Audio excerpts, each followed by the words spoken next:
Let's go live to Senior Advisor for Data for Progress, Aidan Smith.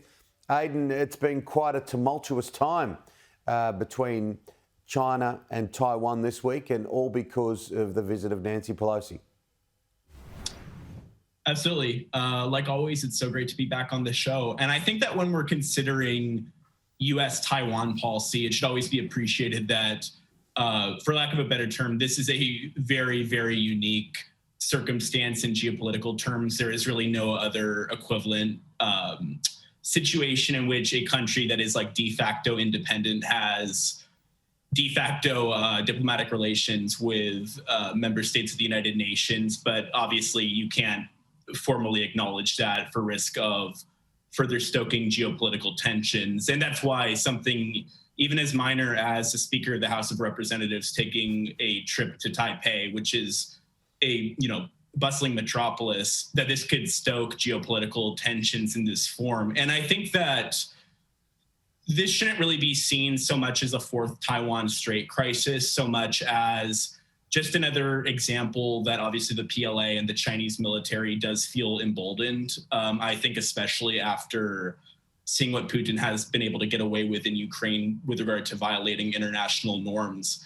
But I also do think that the fact of the matter is China is facing really worsening conditions at home and abroad. And a crisis like this actually does serve, in some sense, to give Xi and the Chinese state something to rally around. I know that people who are more familiar, people so-called China social media, there has been something of like a resurgence of American vigor that has been rejuvenated. So I think that in this context, it should really be understood that this isn't so much as a possible match point for a World War III situation or anything of the sort, but is more so indicative of long-term trends. Yeah, it was very much a message, though, wasn't it, from Joe Biden and Nancy Pelosi? They knew what the reaction would be, but this was a very pointed trip. Yeah, and I think that at home, there's been a lot of domestic debate of some people who are pushing Biden to state in unequivocal terms, to state that the U.S. will defend Taiwan militarily. In 1982, just to give some background for any viewers who are unfamiliar, in 1982, the U.S. sort of set precedent in what was called the assurances that the U.S. would lend military support to Taiwan, even if it did not formally recognize the Republic of China. And in 2016, a House resolution basically affirmed this, even though it's not directly enforceable. And, saying all this sounds so silly out loud because it's so utterly convoluted, but this really is just a one-of-a-kind geopolitical situation.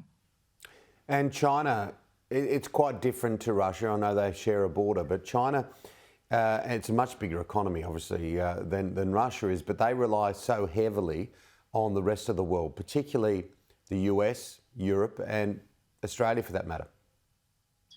Absolutely. And yeah, when we think of Russia, Russia's a country with obviously a weak economy that's only growing weaker as their demographic crisis worsens. And its main power comes in the form of still having the world's largest nuclear stockpile and being able to effectively bully the rest of the world.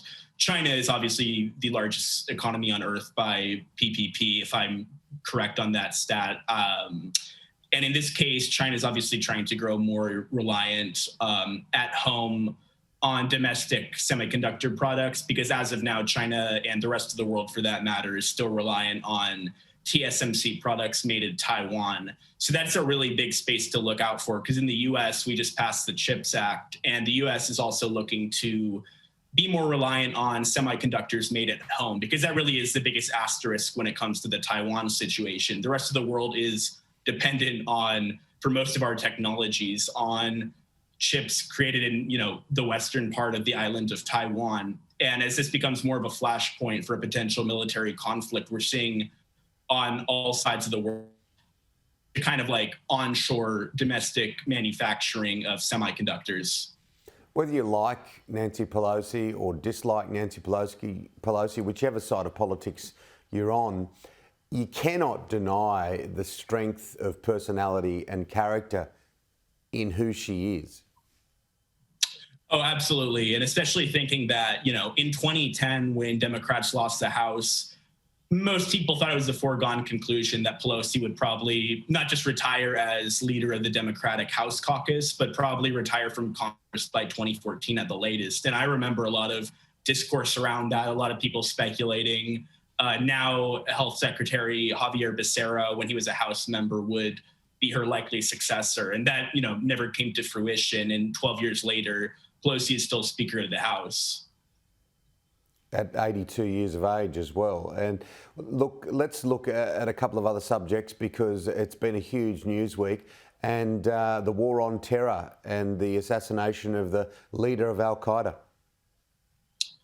Yeah, it's interesting because the assassination in question hasn't actually gotten, at least from my vantage point, as much popular recognition, so to speak, in the sense that I don't think that many people who aren't totally in tune with politics have actually heard about it. But it does, I think, 20 years out from the war on terrors begin, it does show that the U.S. is still very vigilant about combating terrorist forces. And even if it's, more quiet on the domestic front in terms of actually pushing the narrative that this is an existential threat, it's kind of something that's faded more into the background. And that's why, it was such a big deal when Biden did announce the withdrawal from Afghanistan last year, because that did feel like a break from the precedent kind of created under Bush and then, went under Obama and Trump.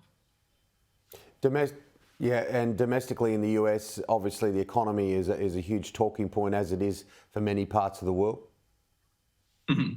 And yeah, the economic situation in the US is really so not unique by world standards, because a lot of countries in Western Europe have similar situations. But when we're thinking back to past possible recessions, what's really defining right now is that obviously we have historic levels of inflation, but we do have very low unemployment comparatively. And the economic situation is one where we're seeing in certain sectors, rents for tenants spiking, pharmaceuticals, and obviously there's a lot of focus on gas prices. But yeah, it's just not clear exactly what the outlook is, because a lot of what could happen is if there is further geopolitical conflict, i.e. something going on in the Taiwan Strait that intensifies, that could see a further, tumbling in stocks and more broader uncertainty on the market. As it stands, obviously the Fed is trying to cut back on what they call an overheated economy. And a lot of people are accusing the Fed Chair Powell of trying to induce a recession, kind of the same discourse that one would expect to surround it. But it is especially important in a political standpoint because of the possibility of a recession as we go into the 2022 midterms and then the 2024 presidential cycle. Yeah, absolutely. Aidan, thanks for coming on the program. Absolutely. Thank you so much.